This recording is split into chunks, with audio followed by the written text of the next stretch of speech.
বাংলাদেশের রাজনীতি দ্রুত বদলাচ্ছে, ক্রমেই জটিল থেকে জটিলতর হচ্ছে। গোলকধাঁধার প্যাচে আটকে যাচ্ছে রাজনীতি। সেই গোলকধাঁধায় এই মুহূর্তে সবচেয়ে বড় ফ্যাক্টর হলো কার্যক্রম নিষিদ্ধ থাকা দল আওয়ামী লীগ। নির্দিষ্ট করে বললে দলটির সাম্প্রতিক সময়ের তৎপরতা সরকার, বিএনপি, জামাত ইসলামী ও এনসিপি মানে বাংলাদেশের রাজনীতির প্রধান পক্ষগুলোর জন্য আওয়ামী লীগ ভিন্ন ভিন্ন চিন্তার কারণ হয়ে দাঁড়িয়েছে। সরকার একাধিক সূত্র বলছে, আওয়ামী লীগ নিয়ে গোয়েন্দা সংস্থার তথ্য সরকারের চিন্তাকে দুশ্চিন্তায় পরিণত করেছে। শুধু দেশেই নয়, দেশের বাইরেও দলটির তৎপরতা সরকারের ঘুম কেড়ে নিয়েছে। দুশ্চিন্তা এতটাই বেড়েছে যে অধ্যাপক ইউনূস কোনো ঝুঁকি নিতে চান না, যাতে বিদেশের মাটিতে উপদেষ্টা মাহফুজ আলমের মতো পরিস্থিতির শিকার হতে হয়। বিদেশের মাটিতে আওয়ামী লীগের কর্মসূচি ঠেকাতে তাই অধ্যাপক ইউনূস তার নিউ ইয়র্কের বহরে যোগ করেছেন ৩ মিত্র দলের ৪ জনকে। অন্যদিকে আওয়ামী লীগকে নিয়ে চিন্তা বেড়েছে বিএনপিরও। বিশেষ করে ডাকসু ও জাকসু নির্বাচনে শিবিরের জয়ের পেছনে আওয়ামী লীগের গোপন সমর্থন কাজ করেছে বলে দলটির অনেকেই মনে করে। সামনে নির্বাচনে একই ধরনের সমর্থন পেলে সেটি বিএনপির ১৭ বছরের স্বপ্নকে অধরাই রেখে দিবে। কিংস পার্টি এনসিপিও এমন গোপন সম্পর্কের গন্ধ পেয়েছে। তাই শুরু থেকে একসাথে পথ চললেও হঠাৎ জামাতের কাছ থেকে দূরে সরে গেছে দলটি। আবার মিত্রদের মধ্যে হঠাৎ করে এমন অনৈক্য সরকারকে বেশ ভাবাচ্ছে। এর সাথে দল নিষিদ্ধের বিষয়টি নিয়ে সরকার উপর আন্তর্জাতিক চাপও বাড়ছে। মোট কথা, কার্যক্রম নিষিদ্ধ থাকলেও বাংলাদেশের রাজনীতিতে বড় রকমের প্রাসঙ্গিক হয়ে উঠেছে আওয়ামী লীগ। প্রশ্ন হলো কেন? জানতে চলুন যাওয়া যাক বিশ্লেষণে। গোয়েন্দা সংস্থাগুলো থেকে সরকার আওয়ামী লীগকে নিয়ে যে তথ্য পেয়েছে তাতে সরকারের চিন্তা বহু গুণ বেড়েছে। কার্যক্রম নিষিদ্ধ থাকা সত্ত্বেও দেশ ও দেশের বাইরে দলটি যেভাবে মিছিল করছে, সরকার তাতে এক ধরনের অসহায় হয়ে পড়েছে। ১৪ সেপ্টেম্বর রাতে ঢাকায় দেশের আইন শৃঙ্খলা পরিস্থিতি নিয়ে উপদেষ্টা পরিষদের কোর কমিটির একটি বৈঠক হয়।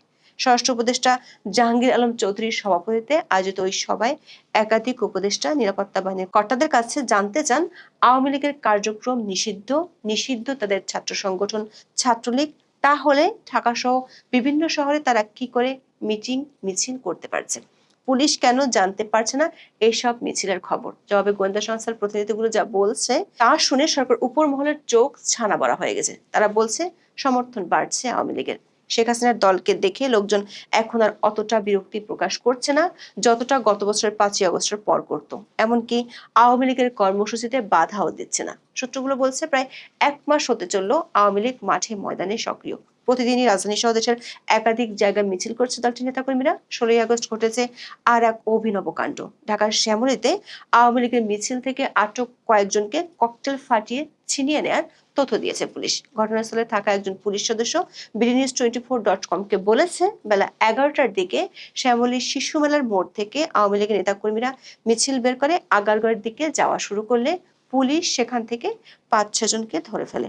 এরপর পেছন থেকে আওয়ামী লীগের আরেকটি দল ২৫ থেকে ৩০টি মোটরসাইকেলে করে এসে কয়েকটি ককটেল ফাটিয়ে পুলিশের কাছ থেকে আটকদের টেনে হিঁচড়ে ছাড়িয়ে নিয়ে যায়।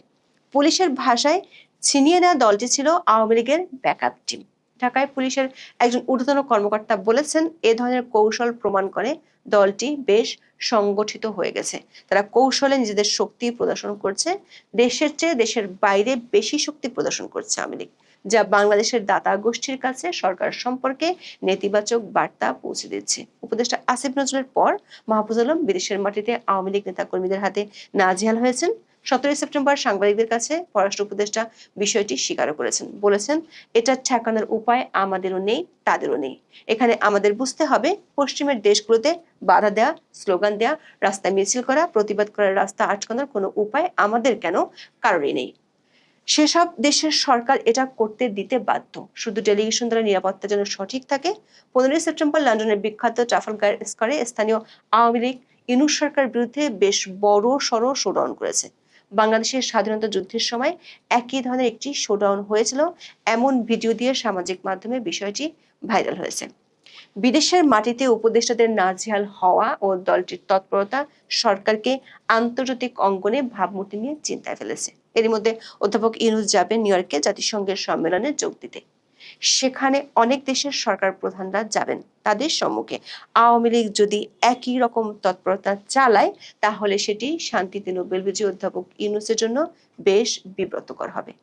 গত বছর যখন তিনি নিউ ইয়র্কে গিয়েছিলেন তখন গ্র্যান্ড হায়াত হোটেল এবং জাতিসংঘের সদর দপ্তরের বাইরে বিক্ষোভ করেছিলেন আওয়ামী লীগের নেতাকর্মীরা। এরপর গত জুনে লন্ডন সফরের সময় পার্ক লাইনের হোটেলের ডরচেস্টারের সামনে বড় ধরনের বিক্ষোভ করে আওয়ামী লীগের নেতাকর্মীরা। কিন্তু তখনকার চেয়ে এখনকার পরিস্থিতি ভিন্ন, বিশেষ করে মানবাধিকার ইস্যু আর মব সন্ত্রাস ইস্যুতে অধ্যাপক ইউনূস সরকারের সমালোচনা বিশ্বজোড়া।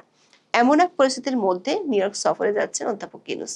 তার এই সফরকে কেন্দ্র করে বড় ধরনের প্রতিবাদ কর্মসূচির পালনের পরিকল্পনা করছে যুক্তরাষ্ট্র আওয়ামী লীগ। দলটির নেতারা বলছেন এসব কর্মসূচিতে যুক্তরাষ্ট্রের বিভিন্ন রাজ্য থেকে সমর্থকেরা যোগ দিবেন, এমনকি ইউরোপের বিভিন্ন দেশ থেকেও আসবেন নেতাকর্মীরা। এমন অবস্থায় পাল্টা শোডাউনের কৌশল নিয়েছে সরকার। বিএনপি এবং জামাত কর্মীদের উদ্দীপ্ত করতে ডক্টর ইউনূসের সফর সঙ্গী হচ্ছেন দল দুটির শীর্ষ নেতারা। পররাষ্ট্র উপদেষ্টা মোহাম্মদ তৌহিদ হোসেন 17 সেপ্টেম্বর জানান, জাতিসংঘ সাধারণ পরিষদের অধিবেশনে যোগ দিতে 21 সেপ্টেম্বর রাতে ঢাকা ছাড়বেন প্রধান উপদেষ্টা। তার সফর সঙ্গী হচ্ছেন মিত্র 3টি দলের 4 রাজনীতিক। তারা হলেন বিএনপির মহাসচিব মির্জা ফখরুল ইসলাম আলমগীর, তারেক রহমানের পররাষ্ট্র বিষয়ক উপদেষ্টা হুমায়ুন কবির, জামাতের নায়েবে আমির সৈয়দ আব্দুল্লাহ মোহাম্মদ তাহির এবং এনসিপির সদস্য সচিব আক্তার হোসেন। এই 4 জনকে যুক্ত করার কারণ পরিষ্কার করেননি পররাষ্ট্র উপদেষ্টা, তবে বলেছেন দেশের বিশেষ পরিস্থিতির প্রেক্ষাপটে তারা ডক্টর ইউনূসের সফর সঙ্গী হচ্ছেন। দর্শক, সরকারের কয়েকটি সূত্র নিশ্চিত করেছে এবারের সফরে বড় ধরনের প্রতিবাদ কর্মসূচির মুখোমুখি হওয়ার আশঙ্কা করছে সরকার। জাতিসংঘ অধিবেশনের সময় এমন পরিস্থিতির মুখোমুখি হওয়া ডক্টর ইউনূসের জন্য বিব্রতকর। এতে আন্তর্জাতিক পরিসরে তার ভাবমূর্তি সংকটে পড়ার আশঙ্কা তৈরি হয়েছে, আর তাই নিজের প্রতি সমর্থন দেখাতে নেওয়া হচ্ছে পাল্টা শোডাউনের কৌশল। এক্ষেত্রে জামাতের পাশাপাশি সহায়তার হাত বাড়িয়ে দিয়েছে বিএনপিও। বিএনপির শীর্ষ নেতৃত্বের নির্দেশে সফর সঙ্গী হচ্ছেন দলের মহাসচিব মির্জা ফখরুল সহ 2 নেতা। যুক্তরাষ্ট্রে এনসিপির তেমন কোনো অস্তিত্ব না থাকলেও তাদের এক নেতাকেও নেওয়া হচ্ছে কিংস পার্টির কোটায়। সরকারের সূত্রগুলো বলছে আরো একটি কারণে 4 রাজনীতিককে নিয়ে যাচ্ছেন অধ্যাপক ইউনূস। সেই কারণটি বোঝার জন্য ফিরে যাই 14 সেপ্টেম্বর আইন শৃঙ্খলা সংক্রান্ত কোর কমিটির বৈঠকে।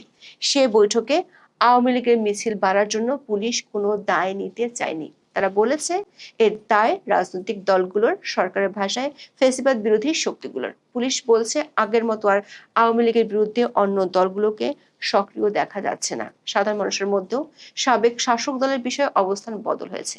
আগের তুলনায় অনেক বেশি মানুষ মিটিং মিছিলে অংশ নিচ্ছেন, ফলে পুলিশ গোয়েন্দারা আগের মতো শেখ হাসিনার দলের কর্মসূচি আগাম জানতে পারছে না। বৈঠকে উপস্থিত কয়েকজন উপদেষ্টা গোয়েন্দাদের এমন মন্তব্যের সাথে একমত। একজন উপদেষ্টা মনে করেন আওয়ামী লীগকে নিয়ে সরকারের চিন্তা বাড়ার আরো একটি কারণ ডাকসু ও জাকসু নির্বাচন। এই দুটি নির্বাচনের ফলাফল রাজনীতিতে নতুন প্যাচ কষে দিয়েছে। গোয়েন্দাদের দাবি এই 2 ছাত্র সংসদ নির্বাচনে আওয়ামী লীগের ছাত্র সংগঠন নিষিদ্ধ ছাত্রলীগের ভালো সমর্থন পেয়েছে ইসলামী ছাত্র শিবির। আর এই 2 নির্বাচনে ছাত্রদলকে ওভার বাউন্ডারি মেরে একেবারে স্টেডিয়ামের বাইরে পাঠিয়ে দিয়েছে শিবির। আগে থেকে পিয়ার না হলে নির্বাচনে যাব না করছিল জামাত ইসলামী। শিবিরের ল্যান্ডস্লাইড ভিক্টরির পর এখন সাংবিধানিক আদেশের সংস্কার প্রস্তাবের বাস্তবায়ন চায়, না হলে গণভোট চায়। দলটি জানে দুটো প্রস্তাবই অসাংবিধানিক, যেটি মেনে নিবে না বিএনপি। আর সংস্কার বাস্তবায়ন না হলে নির্বাচনে যাবে না অধ্যাপক ইউনূস। সরকারের চিন্তা এখানেই। অন্তর্বর্তী সরকার দায়িত্ব নেওয়ার পর থেকে জামাত ইসলামী অকুণ্ঠ